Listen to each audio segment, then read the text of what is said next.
Welcome everyone, welcome to JRS Mantra. I am Rajnish. आज हम लोग एक न्यूमेरिकल क्वेश्चन देखने जा रहे हैं। देखो, जितना भी थ्योरी पिछले क्लास में दिए थे उसी पे बेस्ड एक ये न्यूमेरिकल क्वेश्चन है। इस क्वेश्चन को बढ़िया से केयरफुली ऑब्जर्व करना। पहले हम क्वेश्चन समझा देते हैं, कुछ डायग्राम बना हुआ है, डायग्राम भी दिखा देते हैं, फिर हम लोग बात करेंगे। देखो, इस कुछ क्वेश्चन में कुछ डेटा है वो मिसिंग है जो आपको एज्यूम करना होगा, और एक एक डेटा या एक एक इंफॉर्मेशन है वो यूजफुल है, न्यूमेरिकल सॉल्व करते समय काम आएगा। ठीक है, चलो बढ़िया से समझते हैं क्वेश्चन को क्या बोल रहा है। कह रहा है कि एक सिंगल है वो अनइक्वल एंगल है, एक सिंगल अनइक्वल एंगल है जो ISA 9066 mm इस तरह से कुछ लिखा हुआ है। यानी एक एंगल का लेग 90 है, दूसरा जो लेग है वो 60 और उसका जो थिकनेस है वो 6 mm है। कहने का मतलब अगर हम यहाँ पे चीज़ों को ऑब्जर्व करें तो आपको दिखाई देगा इस तरह से एंगल, जिसमें एक लेग अनइक्वल है तो एक होगा वो 90 होगा, क्वेश्चन में दे रखा है 90 होगा, दूसरा जो होगा वो 60 होगा। देखो, थोड़ा सा हम डिटेल में आजकल जा रहे हैं ताकि चीज़ें ना आपको बढ़िया से समझ में आए। सेमेस्टर के एग्ज़ाम में हमको ऐसा लग रहा है कि यही सब क्वेश्चन के आने के चांसेज है जो हम कॉपी में करवा रहे हैं, क्योंकि स्टील में बहुत ज़्यादा वेरिएशन नहीं है क्वेश्चन का, लिमिटेड क्वेश्चन है, डेटा बदल के आपको देगा। वेरिएशन आपको बहुत ज़्यादा वेरिएशन मिलेगा, जैसे टॉस में एक केस, दो केस, तीन केस बना करता था, RCC में भी बहुत सारा वेरिएशन मिलेगा, बट यहाँ पे वेरिएशन नहीं है। ठीक है, तो बहुत ज़्यादा डिफरेंट टाइप के क्वेश्चंस आपको नहीं दिखाई देंगे। Is connected to a 10 mm gusset plate, ये एक गसेट प्लेट से कनेक्टेड है, यानी ये जो कनेक्टेड है वो एक गसेट प्लेट से कनेक्टेड है, और जो गसेट प्लेट है वो 10 mm ठीक है, गसेट प्लेट से कनेक्टेड है। एट द एंड, मतलब कोई एंड पे, छोर पे, विथ एट द एंड जो उसका एंड है वहां पे 5 बोल्ट यूज किया गया, 5 number of 60 mm bolt are used. जो बोल्ट का डायमीटर है वो 16 mm है, तो होल का जो डायमीटर होगा बोल्ट होल का वो 18 mm होगा। To transfer the tension, tension force के लिए करना है। Determine the tensile strength of angle, यानी आपको टेंसाइल स्ट्रेंथ निकालना है, यानी design tension strength, design tensile strength निकालना है of angle if gusset plate is connected to 90 mm leg. जो बड़ा वाला लेग है उससे गसेट प्लेट कनेक्टेड है, यानी जो गसेट प्लेट कनेक्ट किए हैं वो 90 mm वाले लेग से कनेक्टेड है, यानी कनेक्टेड लेग रहा छोटू ई वाला, और आउट स्टैंडिंग लेग रहा ये वाला। ये आउट स्टैंडिंग है और ये क्या है, कनेक्टेड है। चलो बढ़िया है, समझ में आ गया सर। क्वेश्चन छाप लिया होगा तुम लोग, पहले बढ़िया से क्वेश्चन को उतारो। क्वेश्चन उतारने के बाद अब यहाँ पे आप डायग्राम देख लो। डायग्राम में यहाँ पे आपको दिख रहा होगा, देखो ये है ना, ये गसेट प्लेट है, ये क्या है, गसेट प्लेट है, गसेट प्लेट है, और इसी गसेट प्लेट से एंगल वो कनेक्टेड है, और यहाँ पे 90 मिलीमीटर वाला कनेक्टेड है, और ये क्वेश्चन में गिवन है। ये जो फिगर है ये आपको ड्रॉ किया हुआ रहेगा, आपको फिगर जो है वो बनाया हुआ रहेगा। यहाँ पे पिच का वैल्यू 50 है छोटू, देखो यहाँ पे अगर हम लोग लोड लगाते हैं तो पिच का वैल्यू है वो 50 है, और इंड डिस्टेंस 30 है। 50 जो है वो यहाँ पे ये डिस्टेंस गिवन है, यहाँ पे जो डिस्टेंस है गिवन है वो 50 है। याद करना, हम लोग क्या करते थे, W plus W1 minus T, इससे विड्थ ऑफ निकलता था, निकालने में काम आएगा ये BS, width of shear length. अब यह बोल सकते हो शियर लैग का width, shear lag, width of shear lag. Okay, अब हम लोग आगे बढ़ जाते हैं। तो 50 जो है वो पिच दिया हुआ है, यहाँ पे 50 है वो W1 का, ये सब वैल्यू गिवन है आपको। उसके बाद हम लोग को क्वेश्चन है वो सॉल्व करना है। तो मोड ऑफ फेलवर की बात करें तो टेंशन मेंबर 3 मोड में फेल होता है। अगर हम ऑब्जर्व करें तो we can observe 3 mode of failure. पहला फेलवर मोड क्या है छोटू, बताओगे? ये डायग्राम भी आप बना लिए होगे। तो पहला जो फेलवर मोड है वो है ग्रॉस सेक्शन यील्डिंग। क्या बोल रहे हैं बाबू? Gross section, ACCTION, gross section yielding. यहाँ पे आपको पूरा टी जो मेंबर है वो एज इट इज दिखाई देगा, या ग्रॉस सेक्शन को आपको लेना है, ठीक है छोटू। तो यहाँ पे आपको मिल गया 90, ये हो गया 90, और यहाँ पे आपको ये रह गया 60, ये हुआ 60, ठीक है। और इसका जो थिकनेस है, टी का जो वैल्यू है, थिकनेस है वो 6 mm गिवन है, 6 mm गिवन है। तो और आसानी से आप इसका एरिया निकाल पाओगे, ग्रॉस एरिया निकाल पाओगे। अगर हम लोग बात करते हैं T for tension member, D for design strength, और ग्रॉस एरिया के लिए बात करें, ये होगा AG, और इसमें आपको FY से मल्टीप्लाई करना पड़ेगा, और यहाँ पे जो पार्शियल सेफ्टी फैक्टर है वो गामा m0 होगा। बात करते हैं AG का कि what should be the value of AG। तो ग्रॉस सेक्शन अब जैसे निकालो, आपको जो ठीक लगे, आप यहाँ से ट्रायंगल बना के भी निकाल पाओगे, और अदरवाइज चाहो तो डायरेक्ट भी निकाल पाओगे, यहाँ से कोई प्रॉब्लम नहीं है। आगे चल के रप्चर वाला में वो बात को ध्यान रखना है। अगर यहाँ पे बात करें तो ग्रॉस एरिया लिख सकते हैं 90 गुने 6, 90 गुने 6 कर दिए तो हमको पूरा का पूरा ये वाला एरिया निकल गया छोटू। 90 गुने 6 कर देने से पूरा ये एरिया निकल गया, प्लस 60 माइनस 6, हमको ये यहाँ से यहाँ तक का लेंथ लेना है। Then that length is going to be 54 I think. 60 में से हम लोग 6 को घटा दिए तो 54 ही बचेगा। 54 और इंटू कितना होगा 6। तो यहाँ से ग्रॉस एरिया आप कैलकुलेटर की मदद से कैलकुलेट करो, जल्दी से हम भी कैलकुलेट कर रहे हैं। तो 90 गुने 6 प्लस 54 इंटू 6, 864 मिलीमीटर का स्क्वायर। देखो यहाँ पे जो बोले थे कि एक वैल्यू गिवन नहीं है, the value of Fy is not given and the value of Fu is not given, then we have to assume. हम लोग को क्या करना पड़ेगा, डेटा है वो एज्यूम करना पड़ेगा। Fy का वैल्यू है वो अगर गिवन नहीं होगा तो आपको पहले भी हम बताए थे कि आप 210 mm स्क्वायर एज्यूम कर लेना, और इसको 400 या 410 न्यूटन पर mm स्क्वायर एज्यूम कर लेना। Assume this data because it is not given. Steel के लिए ये ऐसा होता है। अगर स्टील का यील्ड स्ट्रेंथ देखें तो स्टील का जो यील्ड स्ट्रेंथ होता है Fy वो 250, और यहाँ पे रप्चर होता है वो 410 होता है। तो TDG का वैल्यू यानी T for tension member, D for design strength in case of gross area. तो 864 गुने 250 डिवाइडेड बाई 1.1 हो जाएगा, बिकॉज पार्शियल सेफ्टी फैक्टर उतना ही होता है। आप भी जल्दी से कैलकुलेट करके वैल्यू बताओ कितना आ रहा है किलो न्यूटन में। 196.36 196.36 किलो न्यूटन, ठीक है। चलो यहाँ तक आ गया होगा समझ में पॉज करके नोट करो वो जल्दी से, ठीक है। तो आप ये लिख चुके होगे। नेक्स्ट हम लोग देखते हैं नेट सेक्शन रप्चर। सेकंड क्या छोड़ू, नेट सेक्शन रप्चर। अच्छे से समझना, ये तो आसान था, हम लोग एकदम तुरंत याद कर लिए थे, कोई इसमें तकलीफ नहीं हुआ था। लेकिन जब हम लोग नेट सेक्शन रप्चर को देखेंगे, यहाँ पे नेट सेक्शन रप्चर, सेकंड क्या लिख रहे हैं, net section rupture, net section rupture. अच्छा एक काम करते हैं कि वो जो वैल्यू आया था TDG का आया था 196.36 किलो न्यूटन, ये लिख देते हैं वैल्यू, ठीक है, क्योंकि इन्हीं में से जो सबसे कम होगा उसी को हम लोग को डिजाइन स्ट्रेंथ लेना पड़ेगा। याद करना, आपको हम पढ़ाए थे एकदम बचपन में कि नेट सेक्शन में जब भी बात होगा नेट सेक्शन का, तो जहां पे नेट सेक्शन मतलब एरिया कम है, रप्चर होगा, ठीक है। We are always going to observe rupture in net area and yielding in gross area. Gross area रहेगा तो आपको यील्डिंग देखना पड़ेगा, ठीक है छोटू।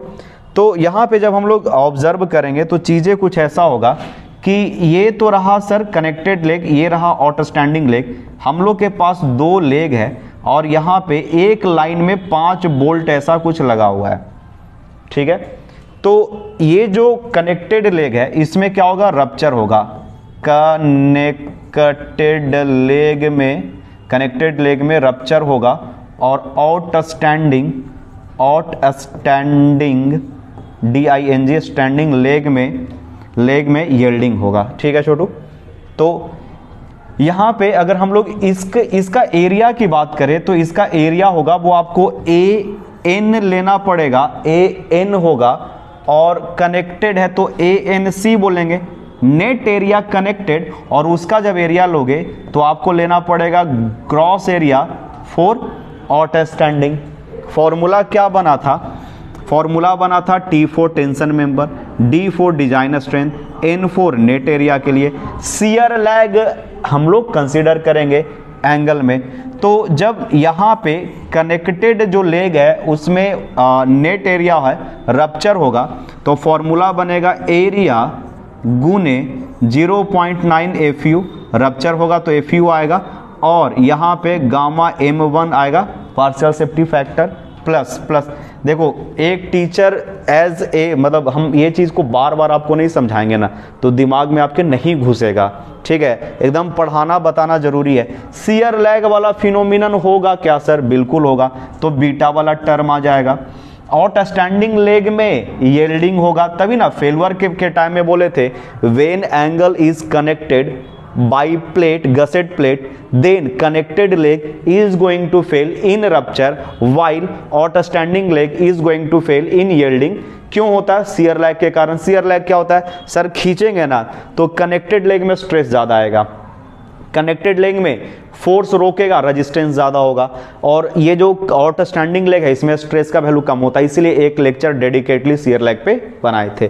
तो शियर लैग वाला फिनोमिनन यहाँ पे चलेगा, बीटा आ गया, तो ग्रॉस एजी और आउटस्टैंडिंग हो गया एजीओ, ठीक है। आउटस्टैंडिंग के लिए एरिया यहाँ पे एफ वाई ले आएंगे क्योंकि यील्डिंग हो रहा है, और उसके बाद ले आएंगे गामा एम नॉट। आ गया समझ में? ठीक है बाबू, जल्दी से इसको पॉज करके नोट करो। अब इसके लिए हमको देखना पड़ेगा बीटा का वैल्यू, ठीक है। तो अब यहाँ पे बीटा का भी वैल्यू देखना पड़ेगा। याद करो बीटा का वैल्यू क्या था? अगर हम लोग बीटा का वैल्यू लिखते हैं तो ये था, जहाँ तक याद आ रहा है, 1.4 माइनस 0.076, और यहाँ पे हम लोग मल्टीप्लाई करेंगे W मतलब विड्थ ऑफ आउटस्टैंडिंग लेग, ये हो गया छोटू W, डिवाइडेड बाई T, और उसके बाद आपको करना पड़ेगा F by divided by FU, और क्या था सर? इसके बाद था BS बाई LC। BS क्या था? BS था शियर लैग का विड्थ, BS था छोटू शियर लैग का width, W plus W1 minus T, और LS था length of connected leg, length of connected leg, इतना ही था। चलो, तो उम्मीद है कि चीज़ें ये समझ में आ रहा होगा। S क्या था? Length of LNGTS, length of connected length, length of connection, is better to say length of connection, length of connection. Formula याद होना चाहिए सर, हमको भी याद है, आप भी याद करके रखोगे। ये क्या था? Shear lag length, shear lag. आप लोग सब कॉपी में बढ़िया से लिखोगे, मेरे पास तो फ्रीडम है पढ़ाते समय कि यहाँ वहाँ लिख देते हैं। You have to write everything in a proper manner. और क्या बताए थे बच्चा कि बीटा का वैल्यू जो है वो 0.7 से ज़्यादा होना चाहिए, ठीक है। और क्या बताए थे कि ये F U gamma M not divided by F Y gamma F one से कम होना चाहिए।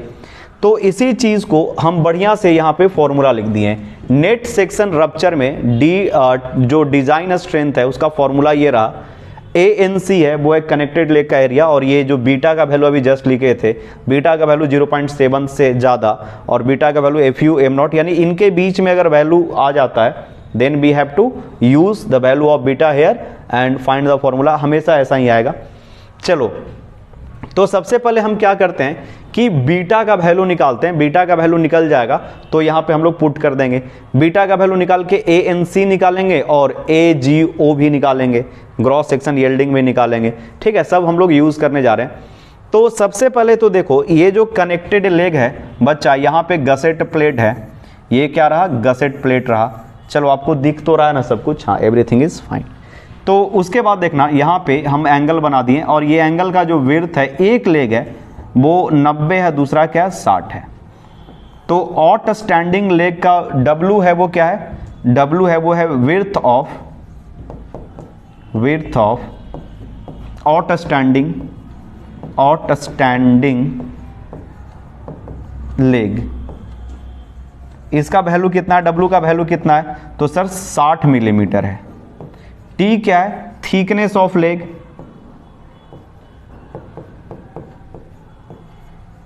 थिकनेस ऑफ लेग, इसका वैल्यू कितना है, तो थिकनेस ऑफ लेग है सर 6 मिलीमीटर। चलो हो गया, यहां पे समझ में आ गया। तो W और T हो गया है।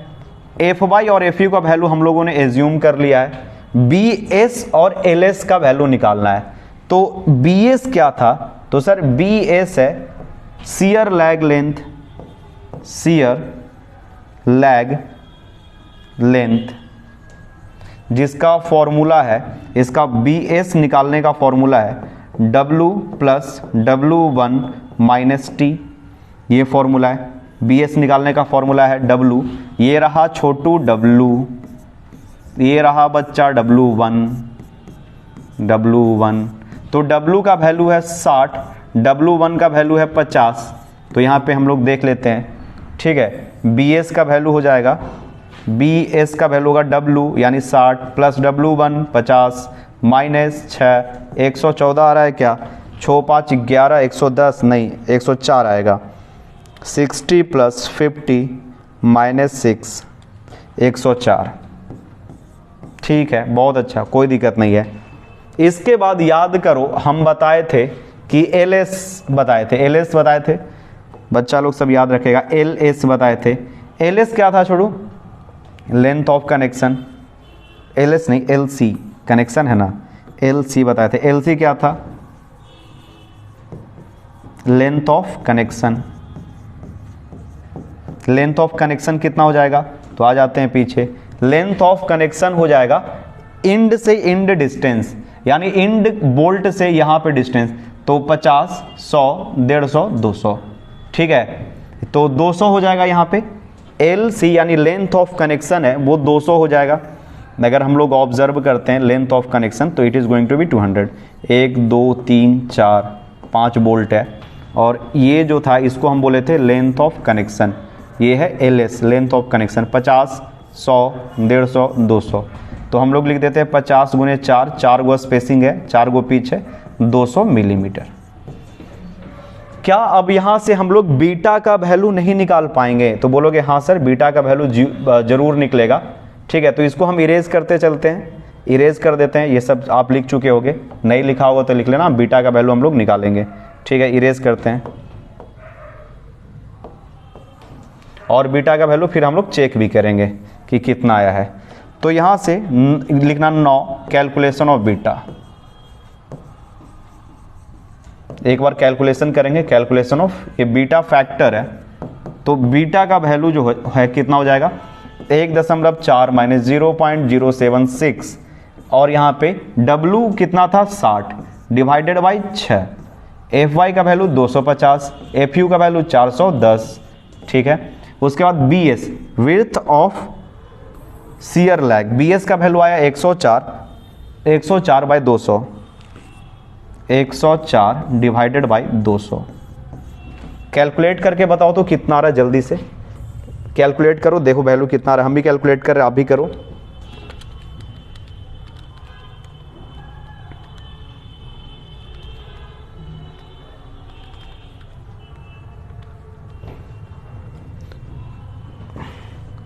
ठीक है, यहां पे अगर हम लोग बीटा का वैल्यू देखें तो 1.4 माइनस 0.2409 कुछ ऐसा आ रहा है, यानी अल्टीमेट अगर हम लोग यहाँ पे 1.4 माइनस जो डेटा करते हैं तो ये 1.159 आया है, 1.159, ठीक है। इसका कोई यूनिट नहीं होगा, 1.159 बीटा का वैल्यू।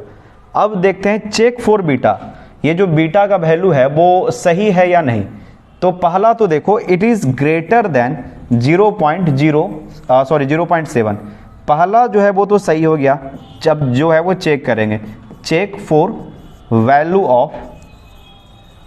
ऑफ बीटा, बीटा का वैल्यू है वो हम लोग चेक करेंगे। तो बीटा का जो वैल्यू है पहला जो है वो सेफ हो गया, बीटा है ग्रेटर देन 0.7, तो ये तो चेक है, ओके, यहाँ पे तो प्रॉब्लम नहीं है। बीटा का जो हम लोग का वैल्यू आया है बीटा का जो ये वैल्यू आई ये पहले पे सेटिस्फाइड कर गया, ठीक है। तो यहाँ पे सेटिस्फाइड है, सेटिस्फाइड, कोई प्रॉब्लम नहीं है। अगेन अच्छा, बीटा का एक वैल्यू और है, वो बीटा का वैल्यू यहाँ पे, इसका वैल्यू हम लोग निकाल लेते हैं, यहीं पे साइड में लिख लेना। यहाँ पे इसका वैल्यू बताओ कितना आएगा, अगर जहाँ पे ये लिखे हो ना वहीं पे लिख लो और फाइंड आउट करके बताओ तो कितना आ रहा है। एफ यू का value 410, gamma not 1.1, F you 250 गुने 1.25, ठीक है, ऐसा होगा। देखो ये वैल्यू कितना आ रहा है, 410 divided by 250 Guna 1.1 divided by 1.25, ये वैल्यू है वो आया है 1.443, 1.4432। तो वहाँ से भी ज़्यादा आ गया, मतलब वो उस वैल्यू से ज़्यादा नहीं होना चाहिए, 1.443, उससे कम है क्या? तो हाँ, हम लोग का ये वैल्यू है वो 1.443 से कम है। तो here the value of beta is छोटा, the value of beta is छोटा फ्रॉम 0, ये जो वैल्यू था उसे छोटा है, यानी F U gamma M not divided by F by, अब हंस रहा है तुम लोग, एफ बाई गामा एम 1, इससे क्या स्मॉल है, इसका वैल्यू है वो है 1.44 और बीटा का वैल्यू है वो क्या है 1.159। तो ठीक है, सेटिस्फाइड है। तो यहाँ भी क्या है, वैल्यू सेटिस्फाइड हो गया, तो ये भी क्या है, सेटिस्फाइड है। दिस थिंग्स भी सेटिस्फाइड, सेटिस्फाइड। यानी अब हम लोग बीटा का जो फॉर्मूला है वो यूज कर पाएंगे, यानी बीटा के साथ साथ जो फॉर्मूला लगा है वो हम लोग यूज कर पाएंगे। जल्दी से नोट कर लो, इसके बाद इरेज कर दे रहे हैं इसको, ये पूरा इरेज कर देते हैं, काम का है नहीं। अब हम लोग निकाल देते हैं, एरिया वगैरह निकालना होगा। ये बीटा वाला फॉर्मूला हो गया, अब हमको TDN पे फोकस करना है। अगर हम चाहते हैं कि ये बीटा का सब हो गया, जहां तक है वहां तक कर लो। अब लिखना कैलकुलेशन ऑफ एरिया, यहाँ पे आप नेक्स्ट टॉपिक देना कैलकुलेशन ऑफ, या नेक्स्ट पॉइंट में लिखना calculation of ANC and AG0, इसका हम लोग कैलकुलेशन करेंगे। तो हम लोगों का ये था कुछ गसेट प्लेट, यहाँ पे एंगल है वो कनेक्टेड है, हम लोग का एंगल है वो एंगल सेक्शन यहाँ पे कनेक्टेड है, और यहाँ पे आपको एक बोल्ट के थ्रू इसको कनेक्ट किया गया है, it is connected through bolt. और आपको निकालना है क्या, ग्रॉस का इसका एरिया निकालना है, you have to find the area AN connected ANC, और इसका आपको निकालना है AG0, ये निकालना है, ठीक है।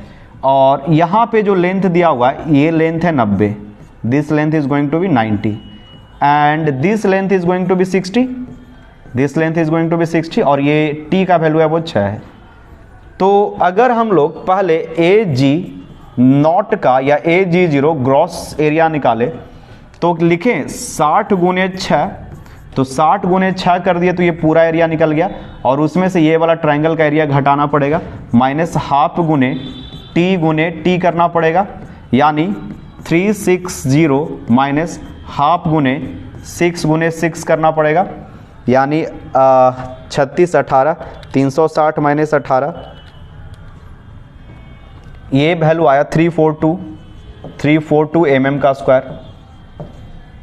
अब A हम लोग निकालते हैं नेट एरिया कनेक्टेड का, तो इसमें आपको क्या करना पड़ेगा, ध्यान से देखना, पूरा एरिया निकाल करके ये वाला घटाना पड़ेगा, यानी जो हम लोग करेंगे यहाँ पे 90 माइनस 18 करना पड़ेगा, क्योंकि वो है बोल्ट का एरिया, बोल्ट का जो होल है वो 18 है, डायमीटर है वो क्या है 16, तो D0 का वैल्यू क्या हो गया 18, 18 mm हो जाएगा, 18 mm होगा ना। तो ये पूरा लेंथ में से 18 mm घटा दिए, क्योंकि वो होल वहाँ पे नहीं रहेगा, और गुने हमको मल्टीप्लाई करना पड़ेगा। जैसे यहाँ पे T सेक्शन है छोटू, ध्यान से समझना, तो जब होल है यहाँ पे तो होल वाला एरिया को हटाना पड़ेगा, यहाँ पे तो होल है इस तरह से, तो अगर हमको ये एरिया निकालना है तो दिस एरिया और ये होल वाला उसको छोड़ना पड़ेगा, फिर ये एरिया निकाल देते हैं। तो यहाँ से यहाँ तक इसका विड्थ हो गया 90, और यहाँ पे आपको लेना पड़ेगा t का वैल्यू, ठीक है, ग्रॉस एरिया। आ रहा है इतना बात समझ में? नहीं समझ में आ रहा है तो देखो, यहाँ पे चीज़ों को समझना बहुत ज़रूरी है, पहले भी आपको हम बना चुके हैं, बता चुके हैं। यहाँ पे देखो, ये कनेक्टेड है, तो यहाँ पे जब हम लोग ग्रॉस एरिया देखेंगे तो ये वाला जो एरिया है ये जो है कनेक्टेड है, तो इसमें तो होल है, यहाँ पे तो पूरा होल है, तो ये जो टूटेगा, ये इसमें जो सेपरेशन होगा यहाँ पे टूटेगा, रप्चर होगा, उसमें इसका इन्वॉल्वमेंट नहीं होगा। या यहाँ पे देखो, या मान लो यहाँ पे एरिया जो है वो मिसिंग है, तो ऊपर वाला एरिया नीचे वाला एरिया लेना पड़ेगा रप्चर में। आ रहा है समझ में? जब ये खिंचाएगा, इलोंग्रेट होगा, तो यहीं से टूट जाएगा ना, ये ऐसे करके सेपरेट हो जाएगा, इधर वाला उधर, उधर वाला इधर, रप्चर होने जा रहा है। तो ये एरिया में आपको इसको घटाना पड़ेगा। तो ये कितना है, मान लो ये पूरा का पूरा है 90, तो नेट एरिया निकालेंगे तो माइनस डी नॉट करना पड़ेगा, ठीक है, लंबाई, और इसका थिकनेस कितना है टी, तो यहाँ से हम लोग टी से मल्टीप्लाई करेंगे, ठीक है। आ रहा है इतना बात समझ में?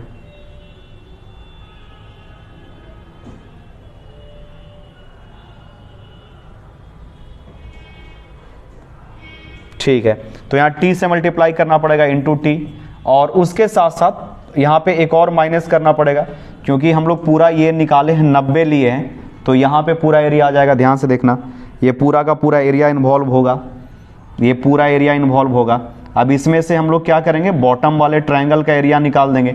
नेट एरिया निकाल रहे हैं तो बॉटम वाला ट्रायंगल करना पड़ेगा, half into T, half into base into height करना पड़ेगा, तब ना जाएगा। जैसे हम पूरा एरिया तो ये वाला निकाल दिए, 90 गुने टी करके ये वाला पूरा एरिया निकल गया, लेकिन हमको निकालना है ये इतना एरिया, तो ये ट्रायंगल वाला एरिया घटाना पड़ेगा, हाफ इंटू बेस करके ये वाला घटाना पड़ेगा। तो इसको घटाने के लिए हम लोग half into base into height कर दिए, यानी 90 माइनस 18 गुने 6 माइनस हाफ गुने 6 गुने 6, ठीक है। देख लो वैल्यू कितना आ रहा है, 90 माइनस 18 गुने 6 माइनस 18, 414 mm का स्क्वायर। चलो अब वहां पे पुट कर देंगे, सारा वैल्यू तो गिवन है, दिया हुआ है, हम लोगों को आसानी से निकल जाएगा एक एक वैल्यू। जल्दी से इसको पॉज करके नोट कर लो, तो जल्दी से इसको पॉज करके नोट करो। अब इसके बाद हम लोग क्या करेंगे, यहाँ पे कैलकुलेशन करेंगे टी एन का कैलकुलेशन करेंगे। इसको इरेज कर देते हैं, ये काम का नहीं रहा। ठीक है, देखो बाबू, हम बोलना चाह रहे हैं कि यहाँ टी डी एन निकालोगे तो ए एन सी का वैल्यू कितना आया था, नेट एरिया जो कनेक्टेड है उसका 414 आया है, ये 414 आया नेट एरिया कनेक्टेड का 414 गुने 0.9 दिख रहा है ना, इसको थोड़ा इरेज कर देते हैं। टी डी एन का वैल्यू है, ये हो गया नेट 414 गुने 0.9 गुने 410 डिवाइडेड बाई 1.25 प्लस बीटा का वैल्यू कितना आया था 1.159 आया था गुने ए जी नॉट का वैल्यू 342 गुने 250 डिवाइडेड बाई 1.1। चलो जल्दी से इसको सॉल्व करो तो देखो वैल्यू कितना आ रहा है। इसका जब हम लोग वैल्यू कैलकुलेट करते हैं तो आप देखना कैलकुलेटर की मदद से कैलकुलेट करोगे तो आ रहा 212.298 कुछ ऐसे किलो न्यूटन के फॉर्मेट में आ रहा है। यानी हम लोग लिख सकते हैं 3 या डायरेक्ट यहाँ पे लिखो तो 209.3 कर सकते हो किलो न्यूटन, ये आंसर आ गया। ठीक है, तो एक आया था हम लोग का कुछ वैल्यू आई थिंक 192 के आसपास आया था, 192 आया था जहाँ पे याद आ रहा है। चलो इट्स ओके, कोई दिक्कत नहीं है। ये वैल्यू आया है नेट में और 196 के अराउंड आया था ये ग्रॉस में। अब एक स्ट्रेंथ और चेक करना है, वो है ब्लॉक शियर फेल्यूर। ठीक है, ब्लॉक शियर फेल्यूर का जो फॉर्मूला है वो अगर आप देखोगे तो यहाँ पे लिखा हुआ है, ये फॉर्मूला हम लोग यूज़ करने जा रहे हैं, ये ब्लॉक शियर फेल्यूर में आएगा। ब्लॉक शियर फेल्यूर में यहाँ पे आपको ये फॉर्मूला यूज़ करना, IS कोड का लिखा हुआ है। वैसे ये फॉर्मूला हम लिख देंगे, ठीक है, ये फॉर्मूला है वो हम लिख देंगे। ठीक है, पहले तो कॉन्सेप्ट समझो कि कॉन्सेप्ट क्या था, उसके बाद हम लोग आगे देखते हैं। देखो जब हम लोग बात करते हैं ब्लॉक शियर फेल्यूर का, तो ब्लॉक शियर फेल्यूर में क्या होगा इस चीज़ को बढ़िया से समझना। एक पार्ट जो है वो फेल हो जाएगा शियर और टेंशन कंबाइंड रूप से, और ये अलग हो जाएगा। मतलब अगर हम इसको अच्छे से ऑब्जर्व करें यहाँ पे, तो ये कुछ इस तरह से टूट कर मेंबर है वो बाहर निकल जाएगा। ब्लॉक शियर फेल्यूर में टेंशन होता है और शियर आता है, तो सारा डायमेंशन तो गिवन है बच्चा, ये वाला 30 दिया हुआ है, तो यहाँ से 30, उसके बाद फिर 1 होल 2 3 4 और एक फिफ्थ वन है वो भी आएगा, वो भी क्वार्टर में आएगा, ठीक है, उसका पूरा होगा नहीं, सेंटर टू सेंटर हम लोग देख रहे हैं। चलो यहाँ तक समझ में आ गया है। अच्छा ये टोटल 90 है, तो यहाँ ऊपर वाला बताओगे कितना होगा? ये पूरा ऊपर वाला होने जा रहा है, ये पूरा ऊपर वाला 40 होने जा रहा है, and this length is going to be what, कितना हो जाएगा? सोच समझ के थोड़ा बताओगे। तो सर ये 50 50 100 150 200 230, ये 230 mm होने जा रहा है। सीयर होगा बच्चा यहाँ पे, you can observe, you are going to observe, कहाँ पे आप ऑब्जर्व करोगे shear? You are going to observe shear here, यहाँ पे सीयर का फेल्यूर होगा और यहाँ पे टेंशन आप देखने को मिलेगा, यहाँ पे टेंशन होगा, यहाँ पे टेंशन में रप्चर होगा और यहाँ पे सीयर में फेल्यूर होगा। आ रहा है इतना बात समझ में? तो यहाँ पे आपको सीयर और दोनों के लिए हम लोग देखेंगे, ऑब्जर्व करेंगे, ठीक है। थिकनेस कितना है? तो थिकनेस जो है सर प्लेट का वो 6 मिलीमीटर है। अब इसी में हम लोग फॉर्मूला लगा देंगे, जो हम लोग के पास फॉर्मूला था इसका ब्लॉक शियर फेल्यूर का, वो हम लोग यहाँ पे डायरेक्ट फॉर्मूला लगा देते हैं। This is the formula for block shear failure. आ रहा है इतना बात समझ में? तो हम लोग देखेंगे, अगर ब्लॉक शियर फेल्यूर डायग्राम आप बना चुके होगे, अगर नहीं बनाया है तो ये डायग्राम बना लो, ये डायग्राम है, इसको आप बना लो। ब्लॉक शियर फेल्यूर में कुछ इस तरह से होगा, इसको बनाओ बढ़िया से, उसके बाद फिर हम आगे बढ़ते हैं। ब्लॉक शियर फेल्यूर में चीज़ों को ऑब्जर्व करते हैं अच्छे से। तो यहाँ पे ये तो पिछले लेक्चर में जो बनाए थे वो फॉर्मूला वगैरह लिखा हुआ है, तो इसी को थोड़ा ठीक कर लेते हैं, मॉडिफाई कर लेते हैं और यहाँ पे हम लोग फार्मूला जो है वो लगा लेंगे बढ़िया से। तो 5 यहाँ पे वोल्ट वगैरह 1 2 3 4 5, अगर ब्लॉक शियर फेल्यूर का बोले तो हम लोग ऐसा ऑब्जर्व किए थे, ये यहाँ पे 30, उसके बाद 1 2 3 4 और एक छोटा सा यहाँ पे आएगा ये 5, ये होगा। और ये कितना आया था बच्चा? 230 और यहाँ पे क्या आएगा? सीयर आएगा, यहाँ पे सीयर आएगा और यहाँ पे आपको टेंशन दिखाई देगा, ठीक है। और इसका ये कितना आया था? 40, ये 40 आया था टोटल। यहाँ से, यहाँ सेंटर से, ये सेंटर से 40 आया था, सेंटर से वो 40 आया था, ठीक है, ये 40 आया, सेंटर से आया है। हम लोग कहाँ से बात करें? सेंटर से। और सेंटर से नीचे कितना था? 50, टोटल कितना था? 90। तो यहाँ पे आपको दिख जाएगा, यहाँ समझ में आ गया। फॉर्मूला हम लोग के पास 2 है। अगर हम लोग यहाँ पे ध्यान से समझना, ए सीयर में हम लोग 2 एरिया निकालना है, सीयर में एक आपको ग्रॉस एरिया भी निकालना है और सीयर में आपको नेट एरिया भी निकालना है। अगर सीयर में ग्रॉस एरिया देखें तो ये हो गया लंबाई और चौड़ाई थिकनेस है वो 6 mm है, तो ग्रॉस एरिया हो जाएगा वो 230 गुने 6 mm हो जाएगा।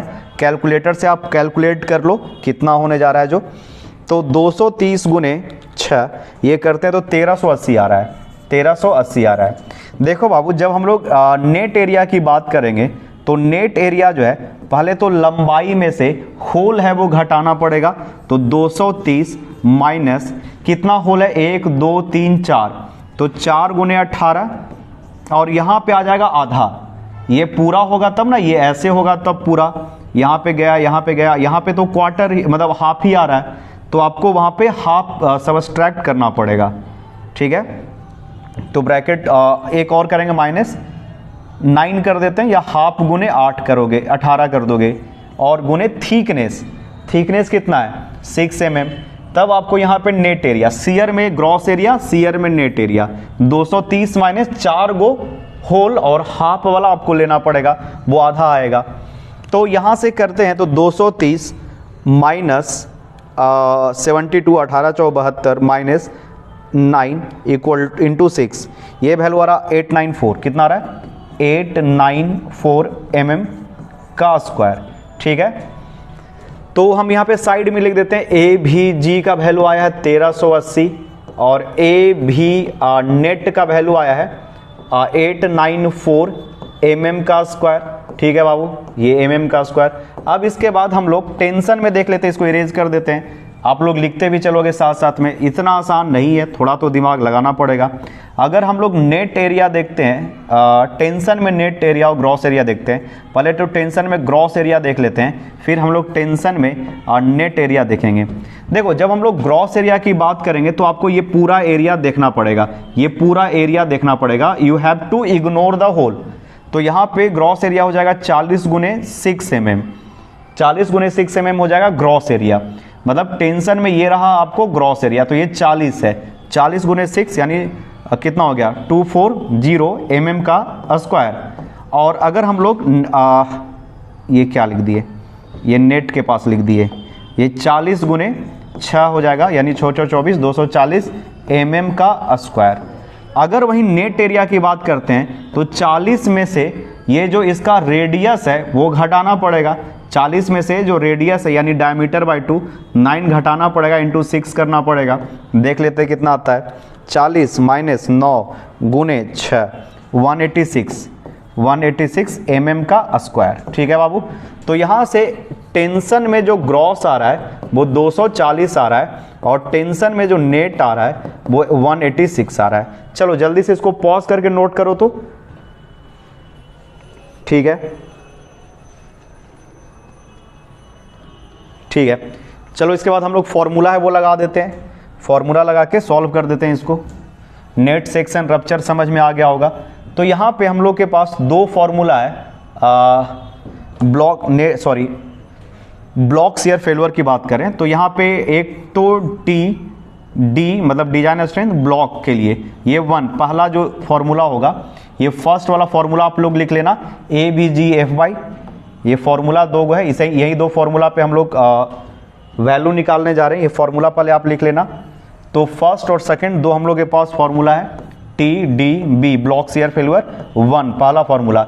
AVG तो AVG ग्रॉस एरिया है 1380 और FY का वैल्यू है 250 डिवाइडेड बाई √3 और m0 1.1 gamma m0 plus ATN net area आया था 186, तो 186 गुने 0.9 गुने FY का वैल्यू 410 डिवाइडेड बाई 1.25। यहाँ पे आप पूरा कैलकुलेट करके वैल्यू बता देना कितना आया, हम लोग कर लेंगे। TDB2 दूसरा फॉर्मूला है, ये वाला दूसरा फॉर्मूला रहा। AVN यानी शियर में नेट एरिया, शियर में नेट एरिया 894 गुने 0.9 गुने 410 डिवाइडेड बाई √3 गुने 1.25 प्लस ATG ग्रॉस एरिया 240 गुने, यहाँ पे हम लोग फॉर्मूला यूज करेंगे FY यानी 41250 FY मतलब 4 ग्रॉस में यील्डिंग 250 डिवाइडेड बाई 1.1। कैलकुलेट करके जल्दी से बता दो दोनों का वैल्यू कितना कितना आ रहा है, और जो दोनों में जो छोटा होगा वो हम लोग का डिजाइन ब्लॉक शियर फेल्योर होने जा रहा है। देख लेते हैं कैलकुलेट करके, आप भी कैलकुलेट करके बताओ कितना आ रहा है। ठीक है बच्चा, तो यहाँ पे वैल्यू आ रहा है 235.985 किलो न्यूटन। ठीक है, अब उसी तरह सेकंड वाला कैलकुलेट करके जल्दी से बताओ। यहाँ पे हम भी कैलकुलेट कर रहे हैं।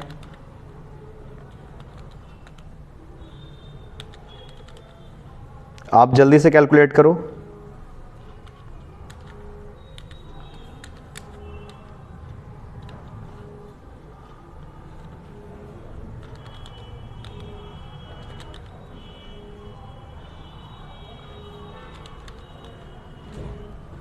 आई थिंक ये वैल्यू आ रहा है 206.91 किलो न्यूटन।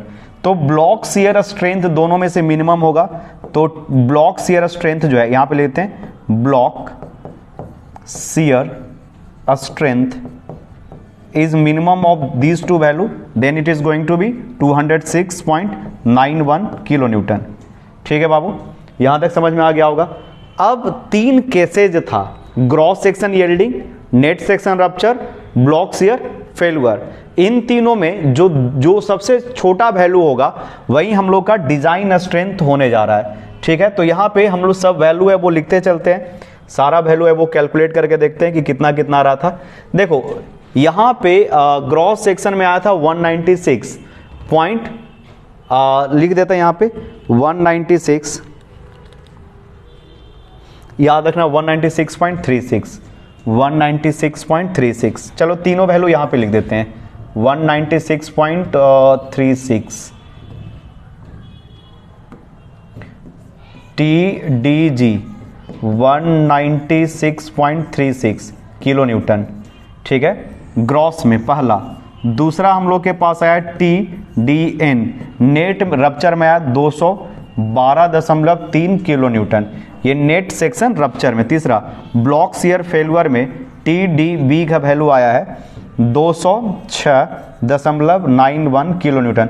तो सबसे जो वीकर पार्ट होगा, जो फेल होगा, वो ये होने जा रहा है, यानी जो पहले सबसे पहले फेल होगा मेंबर, वो ग्रॉस सेक्शन में यील्डिंग करते हुए फेल होगा। तो हम लोग का जो आंसर आने जा रहा है यहाँ पे, अगर हम आंसर लिखते हैं तो आंसर क्या आ जाएगा बाबू, यहाँ पे जो आंसर आएगा आप लिखोगे, जस्ट वेट, डिजाइन, या बोल सकते हो स्ट्रेंथ ऑफ, डिजाइन स्ट्रेंथ लिखो, या डायरेक्ट जो क्वेश्चन में दिया होता strength of member is equal to, या we can say is going to be equal to minimum of these value. तो इसमें मिनिमम कौन सा है, तो यहां पे हो जाएगा 196.36 किलो न्यूटन।